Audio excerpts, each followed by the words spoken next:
Hello everyone, আমার একটা নতুন ব্লগে তোমাদের ওয়েলকাম আর অনেক অনেক ভালোবাসা। আজকে সকালটা যে এইভাবে শুরু হবে কখনো ভাবতে পারিনি। কালকে রাত থেকে চিনির খুব জ্বর, তো তারপরে সকালবেলা দেখো একদম লেট করিনি, সকালবেলা উঠে চিনিকে রেডিমেডি করিয়ে দেখো চলেছিলাম চিনিকে ডক্টর দেখাতে। তো এখন হচ্ছে ডক্টর আসেনি, ওর জন্য আমরা বাইরে ওয়েট করছিলাম। আর চিনিকে বলছিলাম যে আর কি আইস খাবা। আসলে ও কালকে না একটা আইস খেয়ে ফেলে গেছে রাত্রেবেলা, মানে ও পিপিটিতে গেছিলো, তো আইসটা খেয়ে নিয়েছে। তো সেটার থেকে জ্বর আসলো নাকি বুঝতে পারছি না, কিন্তু সেটা থেকে আর কি জ্বর আসেনি, ওর না প্রচণ্ড পরিমাণে কৃমি হয়েছে। তো কৃমির থেকেই কিন্তু ওর জ্বরটা আর কি এসছে, ডক্টর যা বললো।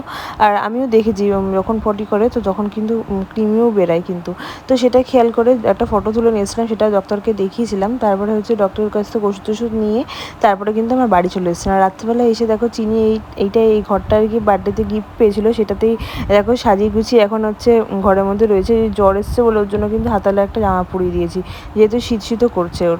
তো মানে ও তো বলতে পারছে না, কিন্তু আমি বুঝতে পারছি না, পুরো মাথা একদম গরম হয়ে রয়েছে। তো এই যে ফুল হাতা কিন্তু জামা পরিয়ে দিয়েছি, হ্যাঁ। তো যাই হোক, ও তো খুব মজাই পাচ্ছে দিদির সাথে থেকে। কিন্তু এর আগে না শুয়েছিল, যখন জ্বর আছে তখন শুয়ে রয়েছে, আর যখন ওষুধ খেয়ে একটু জ্বরটাও যেই কমেছে সেই কিন্তু আবার ওদের সাথে খেলতে শুরু করে দিয়েছে। আর এই যে এদিকে দেখো কি কাণ্ড করেছে। এদিকে হচ্ছে চিনির জ্বর কমে গেছে, যে নিচে এসে দেখো মিমি আর হচ্ছে চিনি মিলে কিন্তু এখন গাড়ি চালাচ্ছে, আর বুনু হচ্ছে চিনির গাড়িটাতে বসে থেকে যে গাড়ি চালাচ্ছে। তো তারপরে হচ্ছে এটা হচ্ছে একটা পরের দিনের একটা ব্লগ। তো হঠাৎ করে তোমার হচ্ছে খুব খিদে পেয়ে গেছে, অনেকদিন ধরে বিরিয়ানি খাওয়া হয় না। তো চিনিও হচ্ছে একটু শরীরটা একটু ভালো হয়েছে, তো ভাবলাম তাহলে একটু বিরিয়ানি আনা যাক, কেননা চিনি খেতে খুব ভালোবাসে। মানে বলতে হচ্ছে চিকেন, তো চিকেনটা খুব ভালো খায়, ওর জন্যই কিন্তু একটু অর্ডার দিলাম। আসলে এর আগে দুদিন হচ্ছে চিকেন স্টু করে দিয়েছিলাম, তো সেটাই খেয়েছে। ও কিন্তু ভীষণ ভালো খায় আর কি, চিকেন স্টুটা করে দিয়েছে। তো এখন আবার কি খাওয়াবো, ওর জন্য আবার একটু বিরিয়ানি অর্ডার দিলাম, আমারও খুব ইচ্ছা করছে।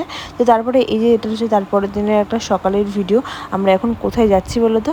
আসলে জানো তো, আমার আধার কার্ড করা হয়নি। আচ্ছা, আধার কার্ড করা হয়নি বলতে আসলে বিয়ের আগে আধার কার্ড আছে, আর তখন তো ফটো আলাদা ছিল, হাতের ছাপও এখন ওঠে না, সব কিছু দিয়ে এখন হচ্ছে নতুন করে একটা আধার কার্ড করব। নতুন করে ওটাই আর কি নতুন করে আর কি করে দেবে।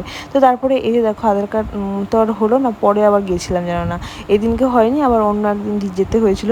আসলে আসল আধার কার্ডটা আমার ওই বাড়িতেই রয়েছে, জেরক্সটা নিয়ে গেছি, জেরক্সটা নিয়ে গেলে কি আর হয়। তারপরে ওই যে দেখলে যে হচ্ছে আমরা আইটিআই মোড়ের ওখান থেকে আসলাম। আর এখন যেন আমরা কোথায় যাচ্ছি, একটু দিদি বাড়িতে এসেছিলাম, তোমার দাদাভাই আবার কালেকশানে গেল, আর চিনি কিন্তু দিদি বাড়িতেই রয়েছে, ওর জন্যই আর কি আসলাম। আর এইখানে দেখো মিষ্টিকে আর সুইটিকে কিন্তু নিয়ে চলেছিলাম আমাদের আর একটা বাড়িতে। তো এই যে হনুমান মন্দির আছে দিদি বাড়ি, মানে আমাদের সীমান্ত স্টেশনের পাশেই যে হনুমান মন্দির আছে, ওর পাশেই একটা জায়গা আছে। তো ওইখানে একটা বাড়ি আছে, ওইটাই কিন্তু আমাদের একটা বাড়ি। তো সেটাই আর কি দেখতে এসেছিলাম জানো তো। যেহেতু আমি কিন্তু এখানে আর কখনো আসিনি জানো তো, এই প্রথমবার, এই 3 বছর বিয়ে হয়েছে, আমি হচ্ছে ভেবেই যাচ্ছি যে আমি যাব, কিন্তু আর কখনো আসা হয়ে ওঠেনি জানো তো। ফাইনালি কিন্তু চলে এলাম আমাদের আর একটা বাড়ি দেখার জন্য। আর এই যে এখানে কিন্তু একটা পুরোনো ভ্যান রাখা আছে, এই ভ্যানটা কোনো কাজে লাগে না আর কি, পড়েই রয়েছে। আর এই যে দেখো দেখছি যে কি পজিশন আছে বাড়িটার। তো যাই হোক, ভেতরে গিয়েও দেখবো যে কেমন অবস্থায় আছে। আর এই যে দেখতে পাচ্ছ একটা নারকেল গাছ ছোট্ট মতন, এটা দেখছিলাম কত বড় হয়েছে। নারকেল গাছটা নাকি একটা পাগলি লাগিয়েছে। আসলে এই বাড়িটা তো ফাঁকাই পড়ে থাকে, তো এখানে তো সেরকম কেউই আসা হয় না বলতে গেলে। তো সেই একটা পাগলি নাকি এখানে থাকতো, আর এই পাগলিরই সব জিনিসপত্র রয়েছে, কাঁথা কাপড় সব কিছু আর কি রয়েছে। তো এই পাগলিটা আর কি চলে গেছে এখান থেকে। আর দেখতে পাচ্ছ চারপাশটা পুরো একদম জঙ্গল হয়ে গেছে পুরো একদম। তো চলো ভেতরে গিয়ে দেখি কেমন পজিশনে আছে। আমরা তো ভয়ে ভয়ে যাচ্ছি, সুইটি হচ্ছে দেখে যাচ্ছি কিছু আছে নাকি, যেহেতু ফাঁকায় পড়ে থাকে আর পুরো জঙ্গল হয়ে গেছে, যদি সাপ খুব থাকে ওটাই আর কি ভয় পাচ্ছিলাম, আর কিচ্ছু না।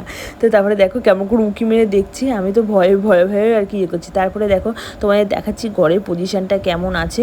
চলো এই দেখো, ঘরের তো টিকটিকি মিকটিকি হয়ে ভর্তি হয়ে গেছে, দেখো একদম বিচ্ছিরি অবস্থা হয়ে গেছে। দেখেছো কাঁথা কাপড় একদম এলোমেলো ছড়ানো একেবারে, যেহেতু লোকজন থাকে না, বুঝতে পারছো কী অবস্থা হতে পারে।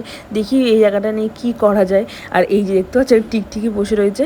তো তারপরে কিন্তু বাড়িতে চলে এসেছিলাম। আর এই